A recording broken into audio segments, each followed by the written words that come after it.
19h30 à Cotonou. Bienvenue si vous nous rejoignez dans cette édition du Canal 3 Bénin. Voici les titres de cette édition. Dans l'actualité ce soir, la communauté chrétienne célèbre ce dimanche la fête des rameaux et de la Passion du Christ. Célébrée une semaine avant la Pâque, cette fête marque l'entrée triomphale de Jésus-Christ à Jérusalem. Une équipe de notre rédaction a fait une descente dans quelques églises de Cotonou. C'est pour vous faire vivre l'ambiance de ce rendez-vous chrétien.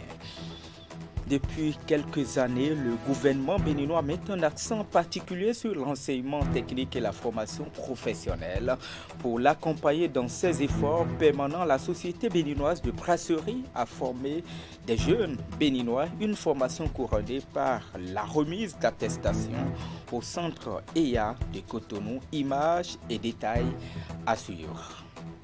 À suivre également les femmes du bloc républicain de la commune de Kobli et qui était en fait l'initiative de l'honorable Jeanne Fieto Tchanaté, première femme et députée de la 3e circonscription qui a voulu célébrer en différé ses camarades du Parti du Cheval Cabré, la Journée internationale des droits de la femme édition 2023, une occasion pour revenir sur les différentes possibilités de défense des droits de la femme et des filles à travers des communications.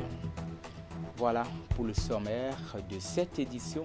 Bonsoir à tous, merci de toujours nous préférer pour vous informer. La communauté chrétienne célèbre ce dimanche même la fête des rameaux et de la Passion du Christ, célébrée une semaine avant la Pâque. Cette fête marque aussi l'entrée triomphale de Jésus-Christ à Jérusalem. Une équipe de notre rédaction a fait une descente dans quelques églises de la ville de Cotonou. Et bien, c'est pour vous faire vivre cette célébration importante. Voici le compte rendu de Ingrid. C'est le dimanche des rameaux et de la Passion du Christ.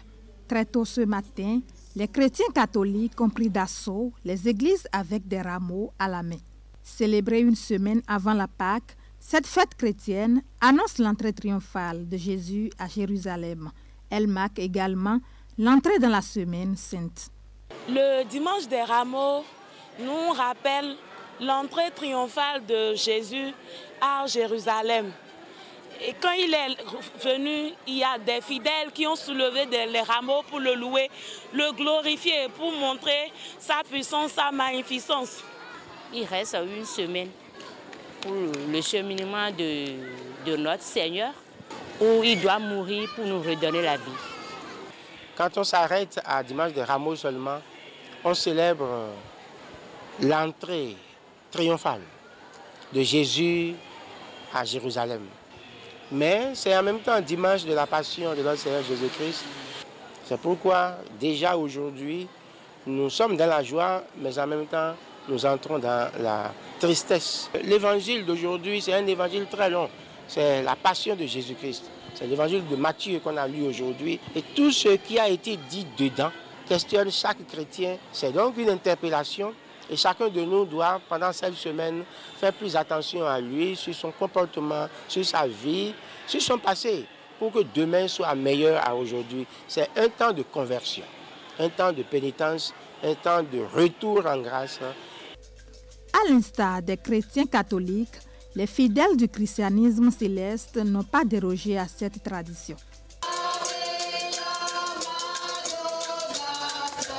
Si chez les chrétiens catholiques, le carême s'étend sur 40 jours à compter du mercredi des cendres, ici chez les célestes, c'est le dimanche des rameaux qui annonce le début de jeûne, une période de pénitence qui dure 7 jours. Le dimanche des rameaux, c'est une fête spéciale pour l'église du christianisme céleste. Et aujourd'hui, ça a annoncé la royauté de notre Jésus-Christ. C'est aujourd'hui que Jésus a monté à Jérusalem pour se présenter le roi du monde. Aujourd'hui soir même, à partir de 0h, nous allons commencer notre carême. On ne mange pas. Et beaucoup de prières dans la semaine et surtout la sanctification. Après la messe du dimanche des rameaux et de la passion du Christ, la tradition chrétienne veut que l'on emporte les rameaux bénis pour orner les croix et les images religieuses dans les maisons. Geste de vénération et de confiance envers Jésus, mort sur la croix. Le jeûne, le partage et la prière sont des comportements à cultiver par les chrétiens en cette semaine sainte. Autre volet de l'actualité avec la diplomatie et plus précisément la secrétaire d'État française auprès de la ministre de l'Europe et des Affaires étrangères chargée du développement, de la francophonie et des partenariats internationaux qui a achevé sa visite au Bénin. C'était vendredi. Le séjour de Chrysoula et Zakharopoulou a été clôturé par un petit déjeuner de presse organisé avec les médias béninois et français. À l'occasion, un point de presse ou un point complet de sa visite consacrée à la coopération culturelle, mais aussi à la formation professionnelle a été fait. D'autres questions d'actualité sur les relations diplomatiques franco-béninoises ont été aussi ont ponctué les échanges. Voici le point avec Judicaël Cliquin et Henri Ganti. Chrysoula Zakharopoulou repart satisfaite des 2 jours de visite en terre béninoise. La secrétaire d'État française auprès de la ministre de l'Europe et des Affaires étrangères, chargée du développement, de la francophonie et des partenariats internationaux, a pu redynamiser les relations franco-béninoises en termes de coopération culturelle. La formation professionnelle a eu aussi une place de choix dans les discussions menées avec les autorités béninoises. Tout d'abord, sur le plan culturel, on voit vraiment qu'après la restitution historique des 26 trésors royaux d'Abomey, une nouvelle page a été ouverte pour cette collaboration. Il y a alors une dynamique et on voit aussi qu'il y a beaucoup d'enthousiasme sur ces sujets. Alors, bien sûr, il y a les chantiers en cours de la rénovation des 4 palais, de la construction du musée, de l'épopée des Amazones et des rois dits Dahomey à Abomey, sur lesquels on travaille à travers nos agences, l'AFD et l'Expertise France, et qui travaillent très très bien avec nos partenaires béninois. Il y a bien sûr, qu'on a pu voir hier, Monsieur le ministre, tous les projets sur les quartiers culturels et créatifs de Cotonou, que ça va être une vraie vitrine, pas seulement pour votre pays, mais aussi pour toute la région et pour le continent africain. On a beaucoup abordé la question de la formation professionnelle, qui est vraiment, et à juste titre, tient à cœur au président Talon. À la faveur de cette visite, la secrétaire d'État française a rencontré le président de la République, Patrice Talon. Elle a également visité Porto Novo, la capitale, où plusieurs projets culturels sont mis en œuvre grâce à la coopération française. Ce qui réjouit le patron de la diplomatie béninoise. C'est une visite dont je suis particulièrement satisfait.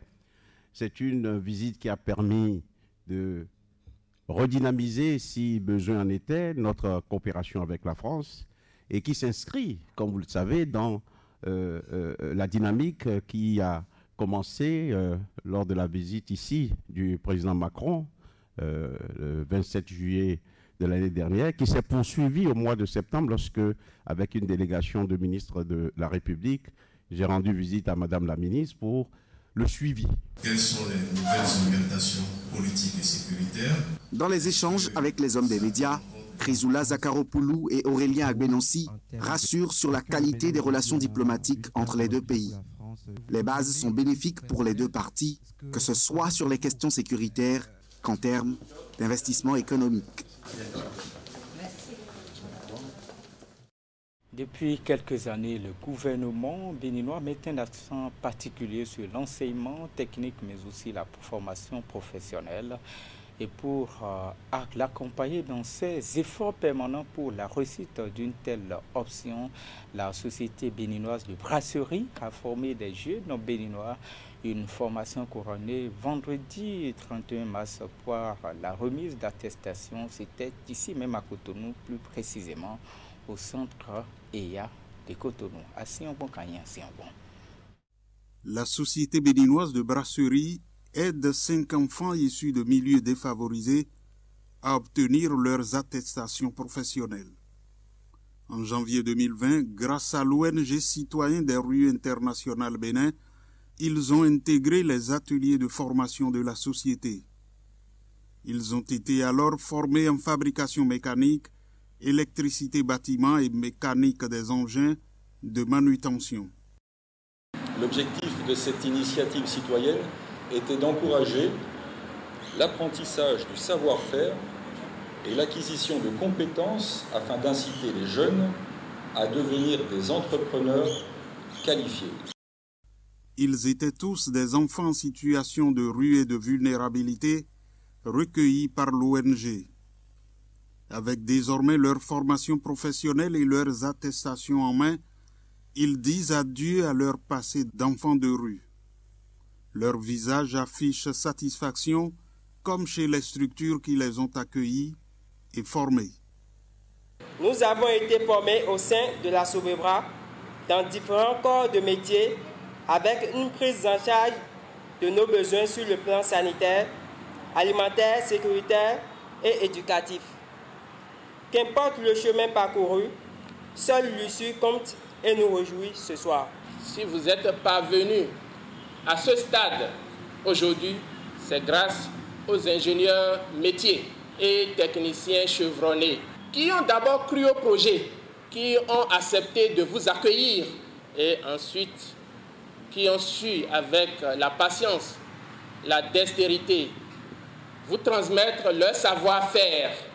Notre objectif en accueillant ces enfants est de leur offrir un cadre sécurisé de protection, contribuer à leur réinsertion socio-professionnelle à travers des activités pédagogiques, socio-éducatives, un soutien psychologique et une orientation. Ce sont là 5 enfants soustraits de situations difficiles. Ils sont désormais utiles à la société et mieux encore à la municipalité pour participer au développement de la nation. Je suis fier que vous ayez fait le choix de vous impliquer, de servir pour le développement de notre pays et de nos entreprises. Nous avons besoin de votre jeunesse pour aller de l'avant. La Sobebra est l'un des grands contributeurs privés nationaux. Elle emploie près de 1000 personnes. Sa vocation d'entreprise citoyenne est de former dans des ateliers techniques des jeunes béninois en situation difficile. D'une entreprise à une autre, la compagnie Sounou Assurance Bénin qui se rapproche davantage de sa clientèle. Et pour preuve, la compagnie a procédé à l'ouverture d'un nouveau bureau direct à Cotonou, au quartier Gbedjro-Médé. Les locaux ont été dévoilés au grand public en présence de quelques clients, mais aussi des partenaires de la compagnie. Voici les détails. Bienvenue dans les locaux du nouveau bureau direct de la compagnie Sounou Assurance IARD Bénin, situé en plein cœur du quartier Gbedjro-Médé à Cotonou. À travers l'ouverture de ce site, la filiale d'assurance dommages ou encore assurance non-vie Sounou Assurance IARD entend offrir à sa clientèle et ses partenaires un service de qualité et de proximité. Pour les responsables du groupe Sounou, le bureau direct de Gbedjro-Médé constitue le carrefour des activités commerciales de l'entreprise. Ceci pour répondre avec promptitude aux besoins de la population. Je peux vous garantir que tout a été pensé minutieusement pour vous offrir non seulement un espace, mais aussi et surtout une équipe de professionnels qualifiés pour anticiper et répondre aux besoins de la clientèle. Nous vous exhortons donc à vous rapprocher de nous autant de fois que nécessaire, car nous avons incontestablement le bon profil pour vous accompagner. Sounou Assurance est une compagnie dont j'ai fait la découverte il n'y a pas longtemps, mais j'avoue que j'apprécie leurs prestations, surtout à l'inauguration tout à l'heure, après la visite. Je vois que c'est une compagnie qui est bien organisée. L'organisation interne est bien au pic et j'approuve. Et sincèrement, je serai chargée de parler de Sounou Assurance à tous mes proches. Dévoilé au public, Le nouveau bureau direct de Sounou Assurance IRD Bénin offre à sa clientèle et partenaires une panoplie de produits innovants et accessibles à toutes les bourses.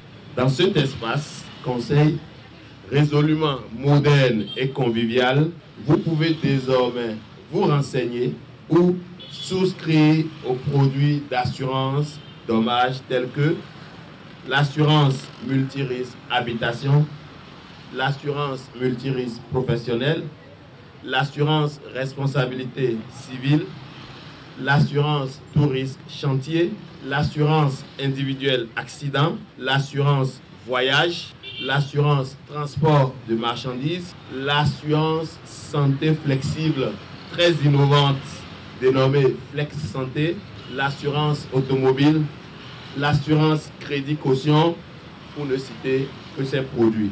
Créé en 1999, Sounou Assurance IRD, le numéro 1 en termes de règlement de sinistres, a désormais à son actif 2 bureaux directs et une vingtaine d'agences générales à travers tout le territoire national.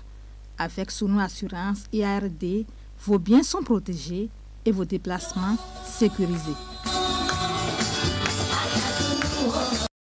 Dans le jour, on parle de cet atelier de planification des activités du Centre de promotion sociale, des directions départementales des affaires sociales et de la microfinance.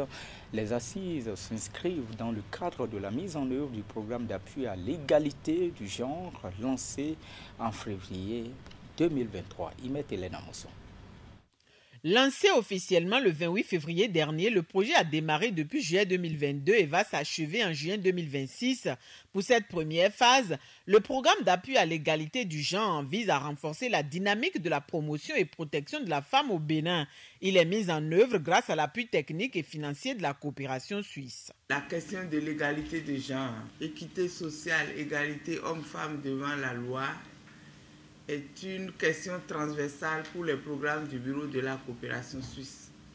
Mais c'est aussi une question spécifique quand on se rend compte des disparités et la profondeur des écarts. C'est pourquoi la Suisse, depuis plusieurs années, finance des programmes spécifiques genre au Bénin. Aujourd'hui, nous sommes à un nouveau programme d'appui à l'égalité de genre qui fait suite au RECAFEM sans être RECAFEM. Nous avons dû développer des argumentations pour montrer qu'on doit continuer. Cet atelier est le cadre choisi pour présenter aux acteurs impliqués les nouvelles possibilités d'action qu'offre le projet. Les assises sonnent aussi la mobilisation des structures déconcentrées en vue de définir les activités à exécuter en lien avec la thématique prioritaire du programme.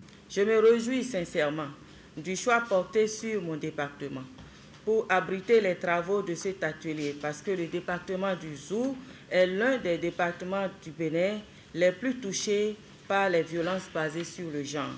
Les statistiques issues de SIDOFE Nouvelle Génération indiquent 1168 cas de violences basées sur le genre reçus dans nos structures de prise en charge en 2022.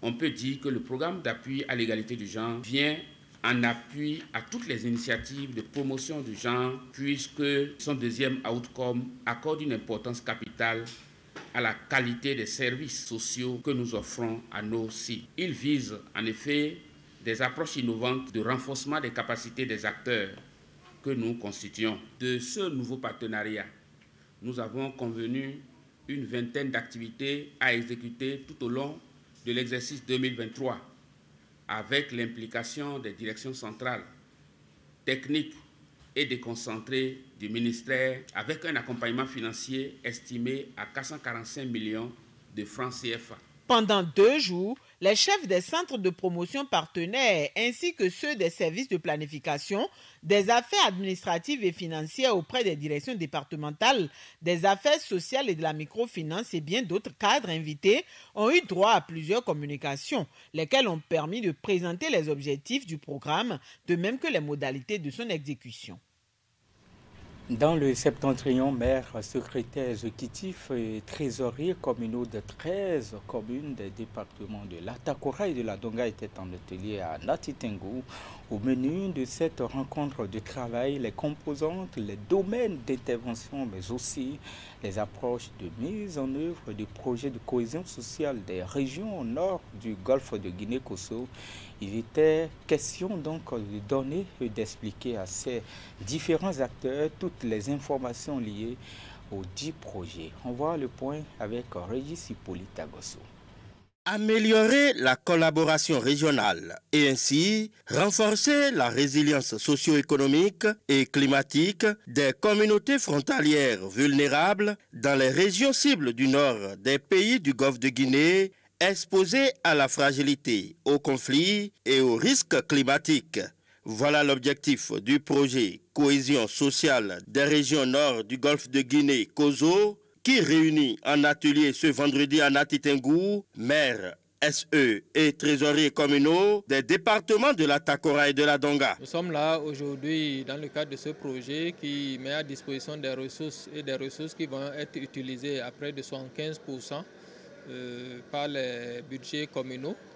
Les ressources vont passer par ce circuit pour atteindre les communautés. Et les communautés, c'est vraiment niveau village, où les investissements un peu plus structurants vont être mis en place sur la base des besoins exprimés par les communautés qui sont des communautés souvent ou agricoles et d'éleveurs souvent, ou les deux à la fois. Donc les investissements vont prendre ce circuit-là. Le projet Kozo est mis en vigueur depuis le 20 septembre 2022 pour une durée de 5 années. Il était donc important de prendre contact avec les différents acteurs de sa mise en œuvre dans les communes bénéficiaires, d'où cet atelier. Nous avons réuni ici les acteurs concernés, c'est-à-dire les maires des communes des deux départements Atakora-Donga, les SE, c'est-à-dire les secrétaires exécutifs, et puis les trésoriers communaux, pour qu'ils comprennent, pour qu'ils se familiarisent avec le circuit de ce type de financement, et qu'ils comprennent également comment le maillage a été fait, comment on a sélectionné, comment on a pris en fait certains arrondissements dans des communes, pas d'autres, et comment est-ce que les ressources ont été surtout allouées. Pour les maires et leurs collaborateurs, Kozo est venu à point nommé dans un contexte où les communes ont besoin d'un coup de main. C'est un atelier que nous attendions et dans la mesure où ça nous permet également de mieux comprendre les objectifs du projet, de mieux comprendre les modalités de priorisation des villages, des arrondissements et également les conditions ou les modalités qui ont prévalu à l'attribution des ressources qui sont annoncées pour les communes. Nous promettons de nous inscrire dans les orientations qui seront données par les responsables de ce projet-là, afin de sa mise en œuvre efficace. Et nous comptons mobiliser nos communautés afin que d'elles-mêmes partent des projets de développement qui vont davantage impacter le quotidien de nos populations. Les préfectures de l'Atakora et de la Donga se disent prêtes à accompagner les communes dans la réalisation des actions soutenues par le projet Kozo. Je voudrais rassurer les communes, au nom de Madame le Préfet, de la disponibilité des cadres de la préfecture à accompagner ce projet, aussi bien dans le département de l'Atakora que de la Donga. Plusieurs communications ont été données afin de mieux expliquer aux participants les composantes, les domaines d'intervention et les approches de la mise en œuvre du projet Kozo, financé à 90 millions de dollars. Nous sommes en avril, mais nous continuons de parler du mois de la femme, la journée internationale de la femme, donc les femmes du bloc républicain de la commune de Kobli qui était en fait l'initiative de l'honorable Diane Fieto Tchanate, première députée de la 3e circonscription électorale, qui a voulu célébrer en différé avec ses camarades du parti du cheval Cabré la journée internationale des droits de la femme édition 2023, une occasion pour elle de revenir sur les différentes possibilités de défense des droits de la femme et des filles à travers des communications. Régis Hippolyte Agassou. Elles sont venues de tous les arrondissements de la commune pour célébrer ici, à la Maison des Jeunes de Kobli, et ce, en différé, la journée internationale à elle dédiée. Ces femmes du bloc républicain n'entendent pas rester en marge de cette édition de la GIF. La journée internationale des femmes nous engage à agir pour soutenir les femmes qui revendiquent leurs droits fondamentaux et en paient le prix, pour renforcer la protection contre l'exploitation et les atteintes sexuelles, pour accélérer la pleine participation et le leadership des femmes.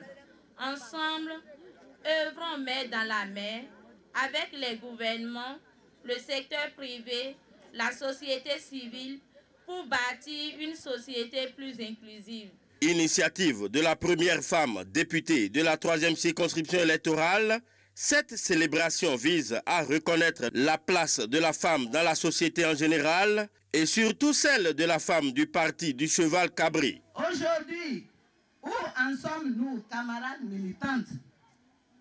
Plus qu'hier, l'activisme féminin s'impose pour la scolarisation totale des filles, leur orientation vers les filières d'avenir technologique, notamment, et leur protection contre les violences basées sur le genre.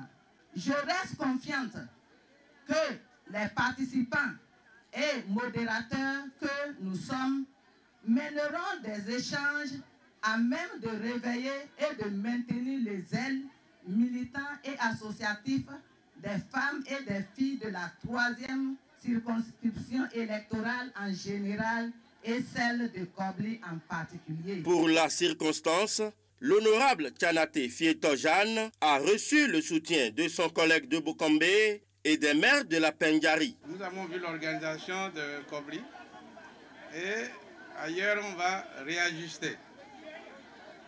Parce que la femme que nous avons, qui a été élue parmi les 3 députés, se trouve à Kobli. Et par conséquent, c'est le berceau de la femme. Ce soir, je vais féliciter toutes les femmes du bloc républicain et leur demander de faire davantage. La politique, c'est une concurrence, mais avec une émulation saine. Je crois que les élections sont terminées et tous les élus doivent faire face au développement de leur localité. C'est ça qui est important. Kobli a ouvert cette page d'or en inscrivant, comme d'habitude, la première femme députée de l'histoire. Si nous prenons Kobli comme berceau pour aller de l'avant, la Pendjari, la 3e circonscription ira de l'avant. Fidèle au thème de l'édition 2023 de la Journée internationale des droits de la femme, différentes communications ont été données par des spécialistes. Une célébration rehaussée par diverses animations. Dans le même temps, les femmes militantes du parti Les Démocrates de la 19e circonscription électorale ont célébré aussi vendredi en différé la Journée internationale des droits de la femme. Elle avait à leur côté pour la circonstance les députés Michel Sojino et Hakim Raji, ainsi que les responsables du parti, dont le président Eric Ondete, mais aussi le vice-président du parti Les Démocrates, Nourenou Achade. Emma Khodono. Journée internationale de la femme, l'événement n'est pas passé sous silence au niveau des femmes du Parti Les Démocrates de la 19e circonscription électorale. Sous le leadership des députés Michel Sodjinou et Hakim Raji, elles ont été ici célébrées et magnifiées pour leur rôle dans la société et plus spécifiquement au sein du Parti Les Démocrates. Pour cette édition, nous avons choisi de nous unir autour du thème « Le leadership féminin à l'épreuve des barrières sociales et politiques ». Ceci en tenant compte de l'importance pour nous, femmes, de briser une fois encore la barrière face aux pesanteurs sociologiques ou la participation des femmes aux activités politiques qui, depuis la nuit des temps, est resté un tabou. Aux nombreux obstacles, elles ont brisé le plafond de verre. Elles sont de plus en plus nombreuses à occuper les places jusque-là réservées aux hommes. Pour exemple, notre candidate aux élections présidentielles de 2021, Madame Madougou Rekiat. Cette année, 8 femmes démocrates au Parlement. Et bientôt, elles seront dans les conseils communaux de notre pays. Tout en saluant les mérites de ces femmes démocrates qui militent à leur côté, Michel Sodinou et Hakim Radji les ont invités à davantage se mobiliser pour prendre toute leur place dans les sphères de décision. Sans la femme, il n'y a pas simplement de vie. Donc, nous ne pouvons pas faire sans vous. Et l'assurance que moi je viens vous donner ce matin, c'est de vous demander de vous remettre davantage au travail. Aujourd'hui, au niveau du Parti Les Démocrates, nous avons 7 députés femmes. Notre souhait est d'en avoir plus en 2026. Pourquoi pas 15, pourquoi pas 20? Et pour y arriver, c'est le travail. Et le travail bien fait, dans l'amour et dans la concorde. Le même appel a été lancé par le président Éric Rondeté, qui a pris une part active à la célébration. Nous n'allons pas nous contenter de 24 places dédiées aux femmes. Il faut que des femmes viennent bousculer dans les circonscriptions. Je veux être tête de liste. Je ne veux pas être bonus. Non, je veux être tête de liste. Mais attention, ça demande du travail. Ça demande de l'engagement. Je vous dis que c'est possible. S'il y a des hommes qui décident et qui le font, c'est que des femmes peuvent décider et le faire. Est-ce que je peux compter sur vous, mesdames? Ça veut dire que nous prenons le pari 2026, pas sans nous les femmes. C'est ça? 2026, pas sans nous les femmes. Vous avez dit ça aujourd'hui. Tofile.